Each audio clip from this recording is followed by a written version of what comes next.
semuanya, selamat datang di Ponzi, podcastnya anak Gen Z. Oke teman-teman, di podcast kali ini kita akan menjadi tempat ngobrol yang santai tapi tetap berisi nih Teh. Betul banget teman-teman. Di sini kita bakal bahas yang sering banget dialami sama anak muda gitu ya, seperti kita, tapi di sisi yang mungkin belum pernah kita lihat gitu dari sisi pandang Islam seperti itu. Kita tuh di sini gak mau bijak atau mau ceramah gitu ya teman-teman, tapi kita di sini ingin belajar bareng-bareng gitu. Terus saling ngingetin juga dari nyari makna kehidupan dan hal-hal rutin sehari-hari kita. Oke, bener banget nih ya Teh, pasti pembahasan kita kali ini akan menarik. Sebelum ke pembahasan, pastinya kita perkenalan terlebih dahulu. Kenalin, aku Ajeng Sari. Aku Naisila Najwa Syafira. Dan aku Najwa Fajar Triana lagi. Di sini kita bakal nemenin kalian ngobrol santai tapi dalam. Betul sekali, dan hari ini topiknya itu kayaknya semua orang pernah ngomongin ya, tapi belum tentu paham artinya itu, yaitu Healing yang sebenarnya. Nah, berdasarkan tema kita kali ini nih, teman-teman sadar gak sih kata healing tuh udah kayak mantra wajib anak muda Gen Z sama sekarang. Betul banget. Kayak misalkan kita lagi capek, pasti dikit-dikit healing, lagi galau dikit healing. Apalagi diputusin sama pacar, pasti langsung ngajak teman-teman healing. Aduh, siapa tuh? Dan juga kalau nilai kita turun, pasti kita langsung healing. Bener banget. betul. Nah, dan healingnya tuh kayak bukan main gitu ya, tiba-tiba ke coffee shop, Bener ke banget. pantai, bahkan keluar kota cuma buat nenangin diri. Istilahnya tuh self reward. Iya, benar banget. Healing tuh lebih enak kalau kita punya uang gak sih? Kalau nggak Iya punya lah. uang pusing ya. Iya. Bener lagi, bener. Iya nih Teh, tapi serius nih, pernah gak sih kalian ya atau teman-teman di luar sana tuh ngerasa udah liburan jauh, udah ngabisin uang banyak, udah refreshing, tapi pas balik ke rumah tetap aja ngerasa kosong dan overthinking lagi. Nah, itu tuh karena kita salah sering mengartikan cara ngebatin diri kita sendiri. Kita bukan hanya butuh istirahat secara fisik, tapi juga butuh istirahat secara mental dan psikologis kita juga. Jadi kita bukan kabur dari masalah, tapi harus menyelesaikan masalah itu sampai ke akarnya. Dan bener ya Teh, dan lucunya juga healing tuh bisa dijadiin alasan gitu ya, buat lari dari tanggung jawab, lari dari kenyataan, bahkan dari diri kita sendiri gitu.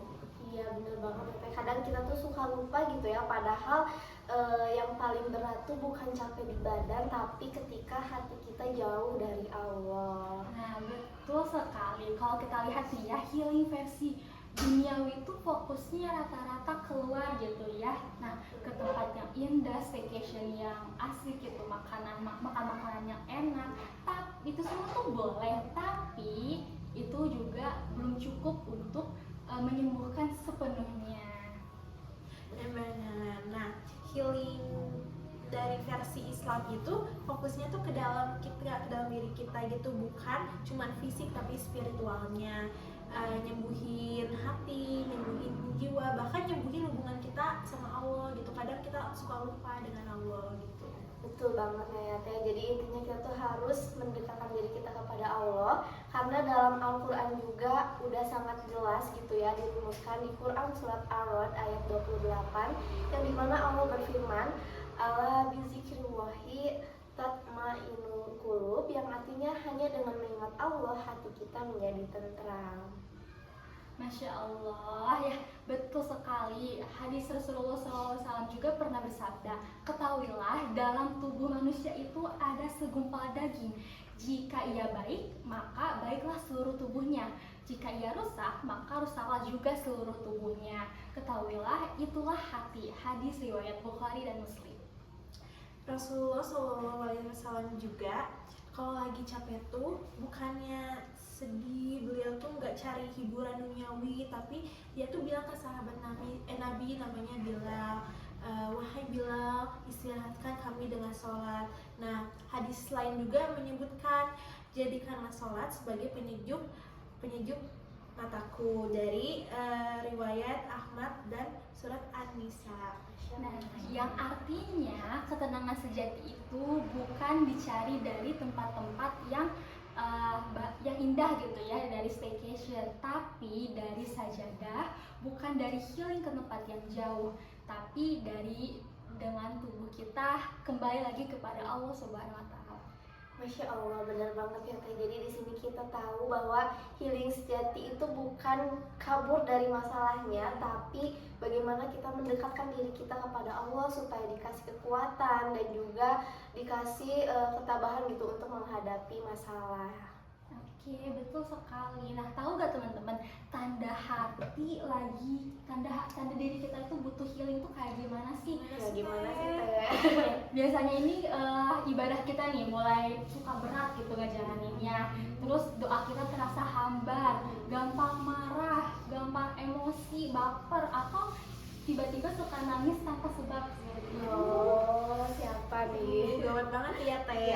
Nah, ciri-ciri yang tadi udah Teh Naysila sebutin tuh, itu tuh sebagai hati kita tuh sudah kering dan kurangnya kita tuh butuh diisinya bukan dengan hiburan tapi dengan iman kita.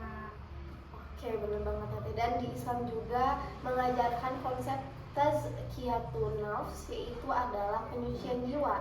Nah, gimana sih caranya melakukan konsep itu? Yaitu dengan cara kita berzikir, sholat, dan juga introspeksi bahkan refleksi diri. Betul sekali, karena yang paling ngerti luka yang ada di hati kita itu cuma Allah Subhanahu wa Ta'ala, dan gak ada tempat curhat yang bisa ngalahin gitu dan lebih aman dari sajadah yang basah oleh air mata kita saat kita meluapkan keresahan kita sama Allah Subhanahu wa Ta'ala, seperti itu.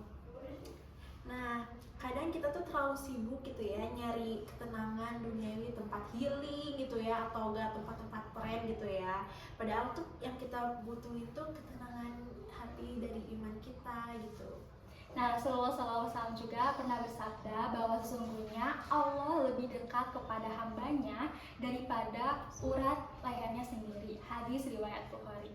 Masya Allah ya Teh. Dan hati yang tenang juga pastinya cuma bisa kita dapetin kalau kita dekat sama Allah. Karena tenang itu bukan berarti masalahnya hilang, tapi karena kita yakin Allah itu ada dan yang akan mengatur semuanya.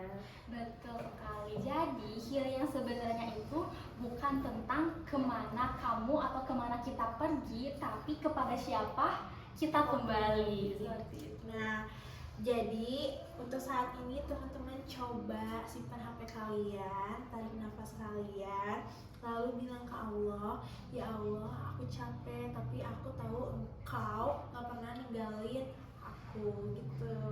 Oke, itu salah satu tips ya Teh. Iya. Dan di situ juga pasti ketika teman-teman mencoba pasti akan merasa lebih tenang, dan juga tenangnya itu karena ketenangan itu nggak bisa dibeli dimanapun ya, nggak bisa dikasih siapapun kecuali oleh Allah Subhanahu wa Ta'ala. Betul sekali. Tipsnya sangat bermanfaat ya, boleh teman-teman coba nih di rumah, dan semoga teman-teman yang lagi ngerasa lelah, burn out, overthinking, yang lagi kehilangan arah, terus bisa nemuin healing yang sebenarnya gitu ya di dalam sujud, salat kita dan juga zikir kita. Amin. Makasih udah dengerin podcast kita kali ini. Sampai jumpa di podcast